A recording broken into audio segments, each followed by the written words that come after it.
YouTube के सभी दर्शकों को मेरा नमस्कार। आप सभी को राधे राधे, जय श्री कृष्णा। हिंदी सप्ताह 15 का दिवस 5 पाठ 9 नर्मदा की आत्मकथा में आप सभी का स्वागत है। तो प्यारे बच्चों, चलिए अपना अभ्यास का शुरू करते हैं। अपनी अभ्यास पुस्तक अपने सामने रखें। इस वीडियो के अंत में, इस वीडियो को पूरा देखें। इस वीडियो के अंत में मैं आपसे एक प्रश्न भी पूछूंगा, ठीक है, जिसका जवाब आपको कमेंट बॉक्स में देना है, ठीक। और जो कमेंट करेगा उसका व्यक्तिगत रूप से उसके कमेंट का जवाब मैं अवश्य दूंगा, ठीक है प्यारे बच्चों। वीडियो को अच्छे से देखें। इस वीडियो के अंत में आपके लिए एक सवाल आने वाला है, बहुत मज़ेदार सवाल रहेगा और सवाल आज की क्लास के ऊपर ही आधारित रहेगा। तो बेटा सर्वप्रथम अपने शिक्षकों से, अपने दोस्तों से, बड़े भाई बहनों से इसके बारे में चर्चा जरूर करें। कुंभ का मेला किन किन नदियों के किनारे लगता है? तो दो नदियों के नाम मैं आपको बता रहा हूँ। एक तो बेटा गंगा नदी के किनारे लगता है संगम पर, और क्षिप्रा नदी के किनारे भी लगता है बेटा उज्जैन में, ठीक है। दो नदियों के नाम हैं। 4 जगह कुंभ का मेला लगता है, हरिद्वार, उज्जैन और इलाहाबाद। एक जगह का नाम आपको बताना है जो छूट गई है, ठीक है। चलिए प्रश्न है बेटा, उदाहरण आपको देखिए जरा कि क्या उदाहरण दिया गया है। नर्मदा अमरकंटक से निकलती है, ये जवाब है बेटा। तो इसका प्रश्न उन्होंने बनाया है नर्मदा कहाँ से निकलती है। तो इसी तरीके से आपको प्रश्न बनाने हैं, ठीक है। जैसे आपने उत्तर दिया कि एक लड़की है मान लो, ठीक है, लड़की ने उत्तर दिया मेरा नाम दीपिका है। क्या बोला? मेरा नाम दीपिका है। तो उससे प्रश्न क्या पूछा गया होगा? तुम्हारा नाम क्या है ना। आपने बोला, किसी ने बोला मैं मुरैना में रहता हूं, तो प्रश्न क्या रहा होगा? तुम कहाँ रहते हो। तो इसी तरीके से आपको प्रश्न बनाने हैं। मुझ पर सरदार सरोवर बांध बना है, तो प्रश्न हो जाएगा बेटा मुझ पर कौन सा बांध बना है, ठीक। मेरे ही तट पर ओंकारेश्वर तीर्थ है, तो प्रश्न हो जाएगा मेरे तट पर कौन सा तीर्थ है। मैं विपरीत दिशा में बहती हूं, तो प्रश्न हो जाएगा मैं किस दिशा में बहती हूं। तो इस तरीके से आपको प्रश्न बनाना आना चाहिए। प्रश्न क्रमांक 1, मध्य प्रदेश की किस प्रसिद्ध नदी की परिक्रमा की जाती है? बेटा इस किस की जगह आप लिख दोगे नर्मदा नदी, ठीक है, और पूरा का पूरा उत्तर आपका बन जाएगा। मध्य प्रदेश की प्रसिद्ध नदी नर्मदा जी की परिक्रमा की जाती है। अगला प्रश्न है बेटा प्रश्न क्रमांक 2, भेड़ाघाट मनमोहक जलप्रपात है। जलप्रपात मतलब ऊंचाई से पानी का नीचे की तरफ गिरना, झरना भी कह सकते हो। तो इसमें मनमोहक क्या है बेटा? तो मनमोहक का अर्थ होता है मन को मोह लेने वाला, अर्थात मन को अच्छा लगने वाला। बहुत अच्छा लगता है झरना जब पानी गिरता है तो भेड़ाघाट में, तो इसलिए इसको मनमोहक कहा गया है। क्या कहा गया है? मनमोहक। इसके बाद प्यारे बच्चों सही जोड़ियां आपको मिलानी है। तो इनको वाक्यों को नंबर दे दिया है मैंने, इनकी जोड़ी इधर मिला दी है मैंने। वह स्थान जहां 2 या कई नदियां मिलती हैं तो उसको हम क्या कहते हैं बेटा? संगम। तो इसकी जोड़ी इस संगम से मिल जाएगी। जैसे अभी एक प्रश्न आया था, क्या प्रश्न आया था बेटा? पिछले दिवस में एक आपके लिए प्रश्न भी आया था कि प्रयागराज में किन किन नदियों का संगम है। इससे पहले वाले दिवस का वीडियो देखना, दिवस 4 का। जो पूजा करने योग्य हो तो बेटा उसको पूजनीय बोलते हैं, 2 नंबर, इसकी जोड़ी इससे मिल जाएगी। तीर्थों की यात्रा करने वाला बेटा 3 नंबर, तीर्थों की यात्रा करने वाला तीर्थ यात्री कहलाता है, इसकी जोड़ी इससे मिल जाएगी।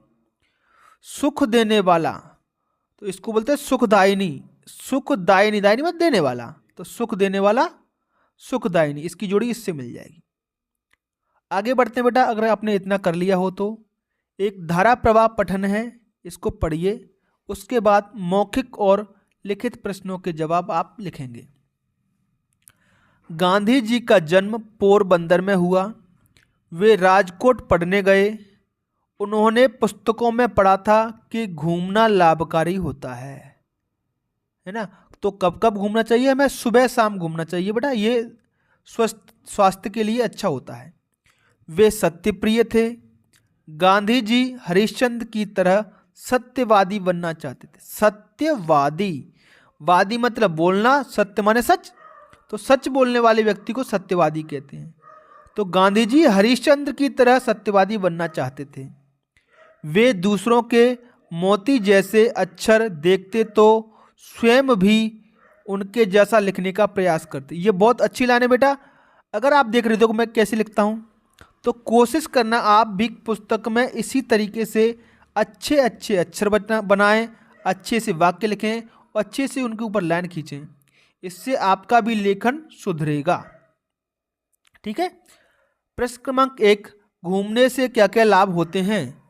तो बेटा घूमने से हमारा शरीर स्वस्थ होता है और शरीर स्वस्थ में ही स्वस्थ मस्तिष्क निवास करता है, तो हमारा मस्तिष्क भी स्वस्थ होता है। घूमने का उचित समय कौन सा है बेटा? तो घूमने का उचित समय सुबह या शाम को घूमना चाहिए। बेटा दोपहर में बहुत धूप होती है, आप बीमार भी पड़ जाओगे, इसलिए सुबह या शाम को ही हमें घूमना चाहिए। सत्यवादी से क्या आशय है? तो सत्यवादी का अर्थ है सच बोलने वाला। जो व्यक्ति हमेशा सच बोलता है उसे सत्यवादी कहते हैं। ठीक है। तो राजा हरिश्चंद्र हुए थे, वो हमेशा सच बोलते थे, तो हरिश्चंद्र एक सत्यवादी राजा थे। हरिश्चंद्र कौन थे, वे क्यों प्रसिद्ध थे? तो हरिश्चंद्र एक सत्यवादी राजा थे। वे हमेशा सच बोलने व अपने वचन निभाने के कारण प्रसिद्ध हुए। ठीक है। तो हरिश्चंद्र राजा थे, उन्होंने हमेशा अपना वचन निभाया। स्वतंत्र अभ्यास है प्यारे बच्चों आपके लिए। अपने पुस्तकालय से किसी कविता की पुस्तक को पढ़िए। कौन सी पुस्तक बेटा? कविता की। कविता पढ़िए और उसका अर्थ अपने साथियों शिक्षक से चर्चा करके लिखिए। तो बेटा कौन सी कविता पढ़ी है आपने, उसको आप स्वयं कर सकते हो, उसका अर्थ भी लिख सकते हो। अगर नहीं पढ़ी है तो इस 2 कविता की लाइनें मैंने बच्चों को स्कूल में पढ़ाई, उनका अर्थ मैं आपको लिख करके यहाँ पर बता रहा हूँ। हे शारदेमा अज्ञानता से हमें तार देमा। बेटा ये प्रार्थना की किताब है जो बच्चों ने पढ़ी थी। तो इसका अर्थ ये है बेटा, हे शारदेमा मतलब हे सरस्वती माँ। शारदे को सरस्वती माँ भी कहते हैं। माँ आपसे हमारी विनती है कि आप हमारी अज्ञानता को दूर कर हमें ज्ञान दें। ये इसका अर्थ होता है। इसके बाद बेटा एक श्रुतलेख है। श्रुतलेख आपके शिक्षक शब्द या वाक्य बोलेंगे, उन शब्दों को या वाक्यों को आप यहाँ पर लिखोगे।